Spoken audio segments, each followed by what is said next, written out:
Nicky Devlin, Ayr United club captain, and you're watching Quill 18. Hey folks, Quill 18 here, and welcome to another episode of Let's Play Football Manager 2017. We're Ayr United's our second season, and it hasn't been going particularly well. Did squeak out a couple of wins. Well, we squeaked out one away win in between episodes, and then a pretty dominant win in the third round of the Challenge Cup here under the Rangers under 20. So at least, you know, the season isn't a complete loss yet. We're 5 games in, we've got 4 losses and 1 win over here, which keeps us placed solidly in 9th place over here. Hopefully we can get things shaken up a little bit. It's not like there's a giant amount of points ahead of us, because there have been a lot of draws in there. I mean, it's still early, there's a lot of games. Hopefully we can keep this going. That being said, we haven't had a lot of luck with these home games, so we'll see what we can do. We haven't had a win at home since a month ago, August the 9th. It's now September the 9th, so it's been a month since we've had a win at home. Hopefully we can do something about that, facing off against Dunfermline here. Now, the 2 away games I played, I actually have been playing the 4-3-1-2 narrow over here, because I'm like, there's something that's not working out. Maybe, you know, a slightly stronger midfield presence is going to help us. The nice thing about this is it's also going to, even though I haven't changed the instructions for the passing game, it is going to result in a shorter passing game here, with Robbie Crawford playing as a deep line playmaker, so people are going to target him as someone to pass to. And then we're going to target Stevenson as the Onganch as someone to pass to, and he's going to have 2 strikers to pass to ahead of him. So it's going to be a lot of shorter passes. It is going to be a lot more reliant on getting our fullbacks to sweep up the wings over here to provide a little bit of wider presence. So I don't know. We'll see. And at this point, I don't know. Tony Ralston hasn't been doing that well for us. He's got a concern. I mean, his rollability is really good, but he hasn't been performant at all. I don't know. Should at least have him available as a substitute over here, so we can do that. I mean, Nicky's our captain. He's actually, like, last pie game performance has been 6.66, which has been fine. I mean, you know, it's not spectacular, but it's been okay. Tony Ralston's only been putting in a 6.46. That being said, it's possible that it's because we haven't really been given a good opportunity to use him. So perhaps, you know what, we're going to start him in this one and see how that goes. He is much happier as, yeah, defensive fullback over here. Rather than support, I mean, I don't know. He should really support the attack. We're going to do something like that. We will be in a bit of a counter mentality because we're still feeling a little bit under siege. We might switch it up to a more attacking one depending on how things develop, but I'm going to start off a little bit more cautiously. I mean, we're not playing against a turbo team. We are playing at home. The edge might be in our favor. We'll see. We do have Alexis Sauvage here. I did go and pick up a goalkeeper. He is a fair bit better than our others. We picked him up on a free. So he's a pretty good value pickup right over there. So hopefully he's going to do well for us. He was in the game. He was in the second of the 2 away games. He was in the one with the Challenge Cup one. And he did fine. I mean, you know, clean sheet. That was great. But Ross Doohan had also had a clean sheet in the previous game for the Championship League game. So I don't know. Hopefully this is going to be an improvement. He wasn't that expensive. I mean, his salary, he's not the lowest salary guy. I think we're playing him 1.3K over here, so a little pricier, but we do still have the budget for it, and especially picking him on free wasn't too bad. So this is the composition we're going to come in here. I realize it means not starting Daryl Fortis or Vincent LeBaron, but there we have it. Now, this is going to be the last episode I'm recording before putting the first episode of the series live. I always pre-record a little bit just to make sure that there's enough in the bank so that there's not a break in the action, which is a good thing because I recorded 4 episodes then. I wasn't able to record another one for like a week and a half or something like that. So at this point, there'll be plenty in the bank to get started. So by the time I record the next episode, I will have hopefully finally gotten some feedback on what to do with our 4-4-2 diamond formation with the 2 wingers there and the 2 strikers up front, because I'm a little nervous about things.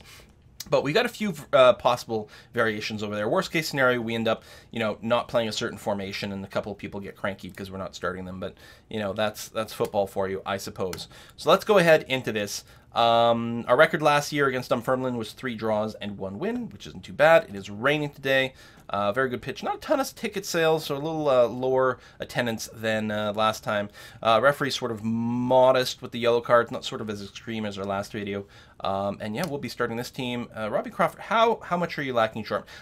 You're just below the mark. It's probably fine, hopefully.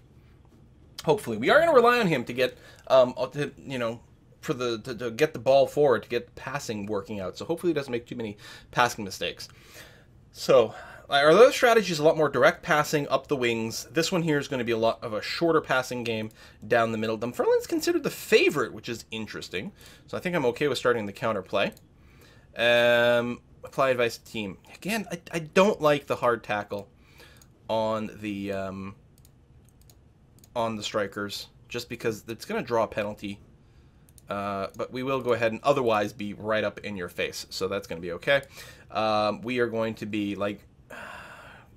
I'm expecting you to win today. I know, I'm putting on some pressure. Deal with it. It's going to be... I really need you guys to win. We need to get things going. I mean, come on. Alright, so we're in the black and white stripes. Proper home colors this time. Happy about that. Actually, one of the away games were in the black and white stripes as well. So, I don't know. I don't know what sets those rules up. We got a slow but steady push by the opposition, and quite a bit of a cluster of defenders right there in the middle. Seems to mostly be okay here, although this guy's not covered. I mean, we could mark the wings, but I think that's probably a little goofy. So Williamson's going to be set up for a nice crossover here. Wow. Had the body block to stop the striker from having a great shot. It is going to open up a corner here, which is always very scary. I don't like the way this game is starting at all. At all. Lammy is able to deflect it away over to Magat, who's just going to dump the ball downfield. Actually, almost gets to McGuffey. That was right on target, and feels like the defenders actually had quite a hard time, you know, getting in the way of that. I gotta say, that was a high risk, but could have had a high reward move. Stevenson, meanwhile, just fires off a one-timer directly on target. That's impressive. I do have the work ball in the box still. That was great, though, and does open up a corner. Looks like it might not lead, well, doesn't lead to anything immediately, but we still have possession over here. Stevenson looking for some of this pass to, actually sends it all the way back to Tony Ralston, which is a bit surprising to me. Robbie Crawford, his conditions dropping a little faster than some others. Could be related to match sharpness. Could be related to the roll. So that's going to be a throw-in for our opposition here. Throw-in's definitely not as dangerous as a corner, but they still have possession on our end. Or no, something happened. We're now having a corner on the other end of the field. Magat gets his head on it, not able to do anything. Andy Geegan totally gives up there. What the hell? He totally gave up on getting that ball, and it's just going to get dumped down, and that's what would mean, what, a goal kick to us? All right, sure. That was a series of football things which happened, which I don't really understand. Going a little bit before highlight, Ricky Lammy pulls a yellow card. That's interesting. And Andy Geegan's been going on for a while with his yellow card warning. He hasn't gotten another one in a bit. Wouldn't surprise me again if at some point he gets his one-round suspension. That was a beautiful play. McGuffey went a little high with that, but it looks like McGill actually did get a hand on it, or a little high, and then McGill got a hand on it anyway, so it gives us a corner. That was a beautiful setup. I wish Craig McGuffey had been a little bit more on target. I guess I didn't talk about it. We got in the closing days of the transfer window, we actually got a lot of offers for Craig McGuffey in the end. I did negotiate one and say, if you... Oh! That was barely a tap there, Mr. Pope, the pontiff. If you give me a lot of money, I'll trade away Craig McGuffey. And they said no, which I was fine with, because they still think that Mr. McGuffey is going to develop a lot more. I think he's going to be very viable. This is very interesting. Except Pope couldn't get his feet on it. He does still manage to get it over to Craig McGuffey, keep the play live. I was going to say, you're going to have to send it backwards, because otherwise there's about 25 opposition players there that are just about to tackle you. Rugby style, I think. Crawford to Geegan, looking for an opening. We're poking.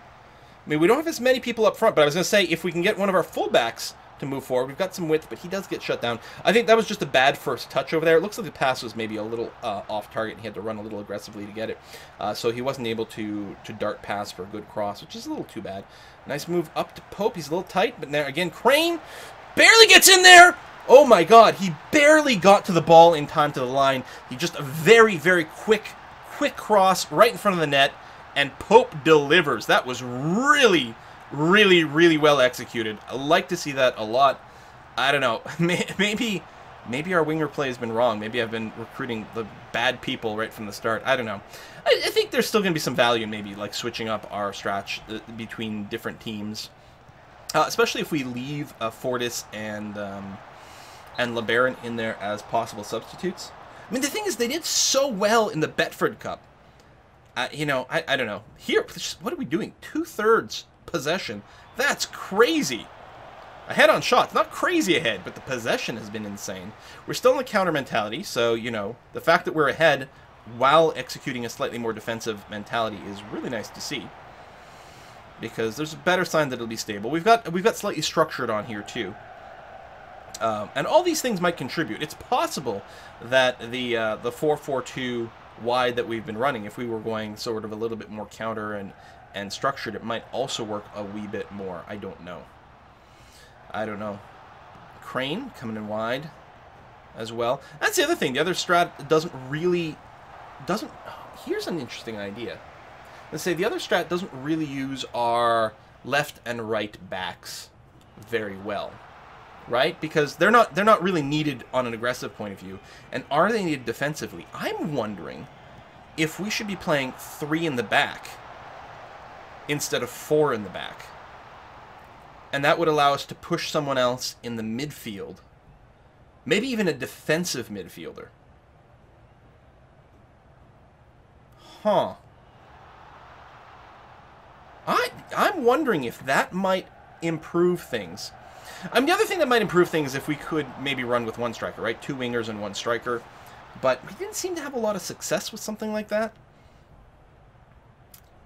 Yeah, that's what I'm wondering.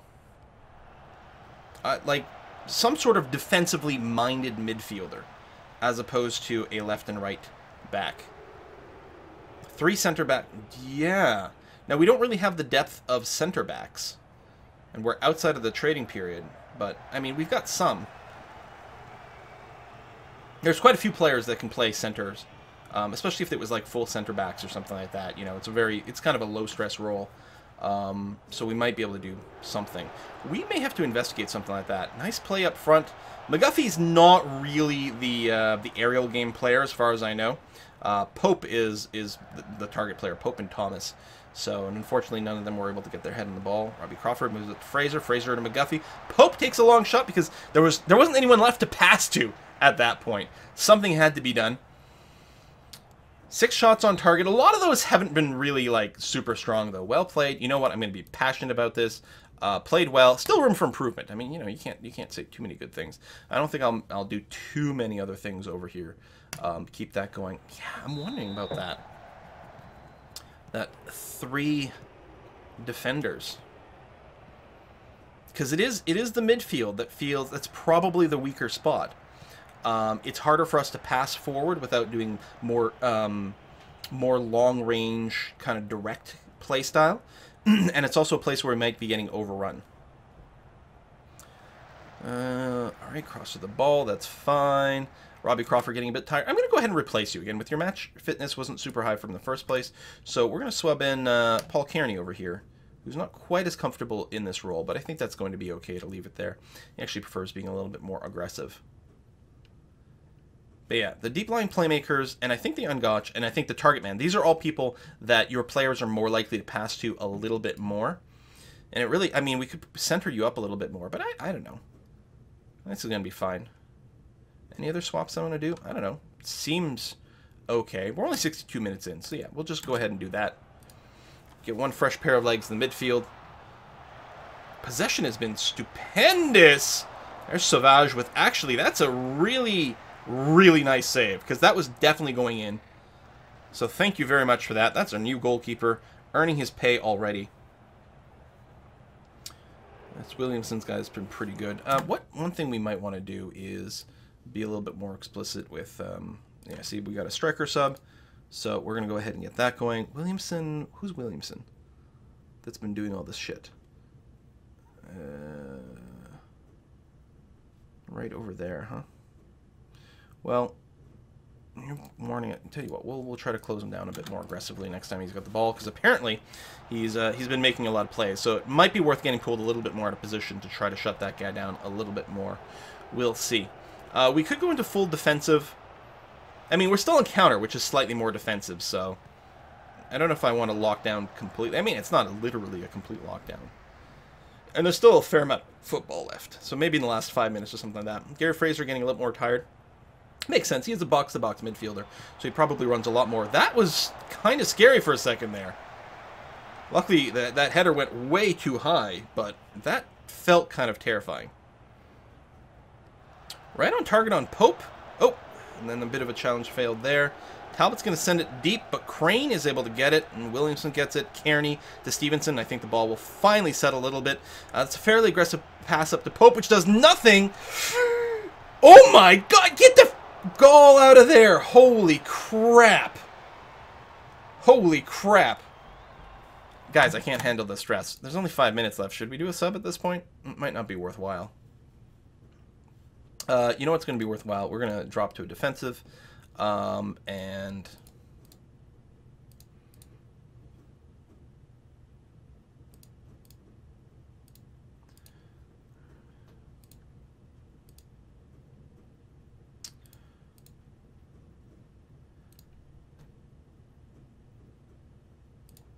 Andy, that's Brendan Ross, that's fine. Okay. Just for 5 minutes. One extra fresh pair of legs in the middle. And an even more defensive stance. Alright. Corner kick for us, really? Oh, that just looked like a weird failed pass, but it must have bounced off the opposition player. So Ryan Stevenson setting up for a corner. We still have like 60% possession here. It's been really good for that. We're not super leading on shots, though. Although we're leading on shots on target, which is something. This is a little terrifying here. Alright, we're going to get plenty of bodies behind here. Nice challenge by Paul Kearney. We've got about 3 minutes left to play, and this is going to be time right here. Boom, done. A hard-fought win. 1-0. Shots are about equal both sides. I'm going to be, you know what? Well done. I'm really happy to get another win in here. Holy crap. Holy crap. Crane presses for air. Yeah, he does. So, let's leave this for a second. Alright, so over here.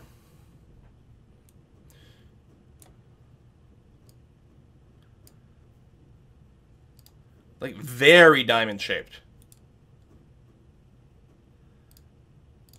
Very diamond-shaped. The question is, do we have anyone who's happy to play in these various roles? No, we have no one who's happy being a defensive midfielder. So really, it would have to be something more like this. I mean, we can put you in a defensive role. That's fine. Do we have a better? No, center would be you. So yeah, we could put Tony in like more in the middle. Is there any variant of this that you'd be happier to play? Full-on defensive back, yeah. So, I mean, there's not a lot of depth there, so that's part of it. And then Sean McCurdy. Maybe we could bring you in a little bit more. Box-to-box, ball winning. Oh, no, I think if we're going to do anything, we're going to want an advanced playmaker here. Or deep line playmaker on defense. There we go. So he's a little further back. That's going to be okay. Our best pick for that is apparently Paul Kearney.